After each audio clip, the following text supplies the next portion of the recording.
ഈശോമിശിഹായ്ക്ക് സ്തുതിയായിരിക്കട്ടെ. വിശുദ്ധ മർക്കോസിൻ്റെ സുവിശേഷം 7-ാം അധ്യായം 14 മുതൽ 23 വരെയുള്ള തിരുവചന ഭാഗം. ആന്തരികവും ബാഹ്യവുമായ വിശുദ്ധി,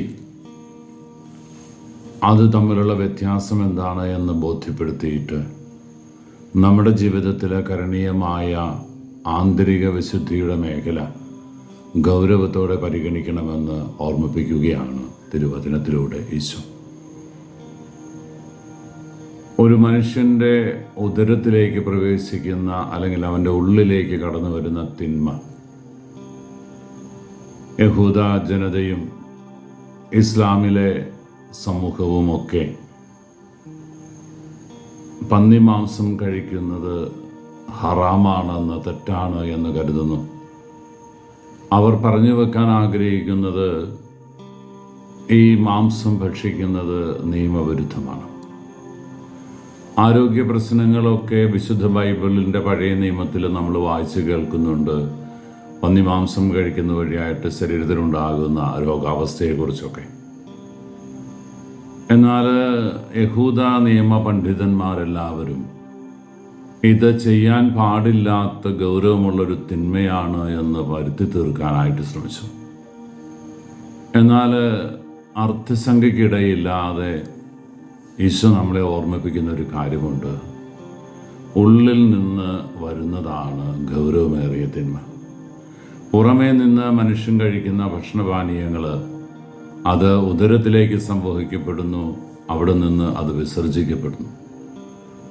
തീർച്ചയായിട്ടും അവയുടെ ആരോഗ്യകരമായ ഒരു കടന്നുപോകലിന്, മനുഷ്യജീവൻ്റെ നിലനിൽപ്പിന് ഒക്കെ ഈ ഭക്ഷണ പദാർത്ഥങ്ങളിൽ നിന്ന് ആവാഹിച്ചെടുക്കുന്ന അല്ലെങ്കിൽ ആർജിച്ചെടുക്കുന്ന ഊർജം പ്രയോജനപ്പെടുത്തുന്നുണ്ട് എന്നത് സംശയമൊന്നുമില്ല. എന്നാൽ ഒരുവൻ്റെ ഉള്ളിൽ നിന്ന് പുറത്തേക്ക് വരുന്നത്, അത് ഭാഷയുടെ തലത്തിലാകട്ടെ, പെരുമാറ്റത്തിൻ്റെ ശൈലിയിലാകട്ടെ, ചിന്തയുടെ മണ്ഡലങ്ങളിലാകട്ടെ, ഗൗരവമുള്ള പാപമാണ് എന്ന് ഈശോ ഓർമ്മിപ്പിക്കുകയാണ്. അക്കമിട്ട് നിർത്തുന്നുണ്ട് പലകൂട്ടം പാപങ്ങളെക്കുറിച്ച്.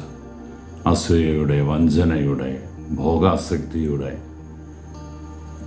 ഒരുപാട് തിന്മകൾ ഉയർത്തി കാണിച്ചിട്ട് ഈശോ പറയുന്നു, ഈ ലോകമോഹങ്ങളുടെ പിന്നാലെയുള്ള പരക്കം പാച്ചിൽ, അത് അവനെ കൊണ്ടെത്തിക്കുന്ന തലം, ഭക്ഷണപാനീയങ്ങളിലും മിതത്വം പാലിക്കണമെന്നുള്ള ചിന്തയ്ക്ക് അതീതമായിട്ട് അത് മനുഷ്യനെ പാപത്തിൻ്റെ അടിമയാക്കി മാറ്റുമെന്നും ഒരു തിരിച്ചുവരവ് സാധ്യമാകുന്നത് അവൻ്റെ ആന്തരികമായ വ്യക്തിത്വം കൃത്യതയോടെ അനുഗ്രഹത്തിൻ്റെ വഴിയിലൂടെ മുന്നോട്ട് പോകുമ്പോൾ മാത്രമാണ്.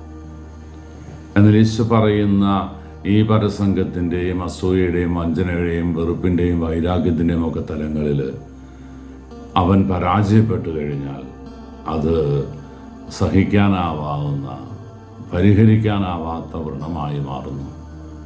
അതുകൊണ്ട് കൂടുതൽ ഗൗരവമുള്ളത് ഉദരത്തിൽ നിന്ന് അല്ലെങ്കിൽ ഉള്ളിൽ നിന്ന് പുറത്തേക്ക് വരുന്നവയാണ്. അതിനെ പരിഗണിക്കുവാൻ നമുക്ക് ഗൗരവമായ ഉത്തരവാദിത്വമുണ്ട്. അത്തരം മേഖലകൾ എൻ്റെ ജീവിതത്തിൽ ഒരിക്കലും ഇല്ല എന്ന് ഉറപ്പിക്കാൻ നമുക്ക് സാധിക്കണം. അമിതമായ ലൈംഗിക വൈരുദ്ധ്യങ്ങളുടെ വഴിയിലൂടെ പോകുന്നവർ, മറ്റുള്ളവരെ അപഹസിച്ച് വില കുറച്ച് സംസാരിക്കുന്നവർ, തെറ്റിൻ്റെ മാർഗം ഗൗരവത്തോടെ തിരഞ്ഞെടുക്കുന്ന എല്ലാവരും, അവൻ്റെ വളർച്ചയിൽ അസൂയ തോന്നുന്ന വ്യക്തികൾ, അവൻ്റെ ജീവിതത്തിൽ പുണ്യങ്ങളുണ്ടാകുമ്പോൾ അതിനെ അസ്വസ്ഥരാകുന്ന ജനത. പ്രിയപ്പെട്ടവരെ, ഇന്ന് നോമ്പ് കാലത്തിലൂടെ നാം കടന്നു പോകുമ്പോൾ ദൈവം നമ്മളെ ഓർമ്മിപ്പിക്കുന്ന ഏറ്റവും ഗൗരവമുള്ള പാപത്തിൻ്റെ തലമായിട്ട് അത് മാറുകയാണ് എന്ന് നമുക്ക് മറക്കാതിരിക്കാം. നിത്യജീവിതത്തിൽ എൻ്റെ ഉള്ളിൽ നിന്ന് തിന്മയുടെ ദുരാത്മാക്കൾ പുറത്തു വരാതിരിക്കട്ടെ. പാപത്തിൻ്റെ ശൈലി എന്നിൽ വരുത്തുന്ന സ്വാധീനം എത്ര വലുതുമായിക്കൊള്ളട്ടെ, അത്തരം പാപമേഖലകളിൽ നിന്ന് വിട്ടു നിൽക്കാൻ വേണ്ടി നമ്മൾ ശ്രമിക്കുമ്പോൾ തിന്മയുടെ ദുരാത്മാക്കളായിട്ട് എന്നിൽ അവശേഷിക്കുന്ന എല്ലാ പ്രതികരണങ്ങളെയും ഗൗരവത്തോടെ കാണാൻ നമുക്ക് സാധിക്കട്ടെ. ആ മേഖലകളിൽ ഒരു പൊളിച്ചെഴുത്ത് ഉണ്ടാകാൻ നമുക്ക് ആഗ്രഹിക്കാം. വ്യക്തിപരമായി സന്തോഷിക്കാം.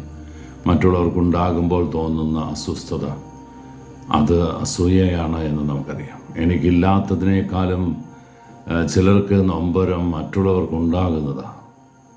അതുകൊണ്ട് ഈ മേഖലയിലൊക്കെ നമുക്ക് ആത്മവിചിന്തനം നടത്തണം. ഒരു പുതിയ വ്യക്തിയായി മാറുക എന്നതാണ് സർവപ്രധാനമെന്നാണ് ഈശോ വചനത്തിലൂടെ പറഞ്ഞു വെക്കുന്നത്.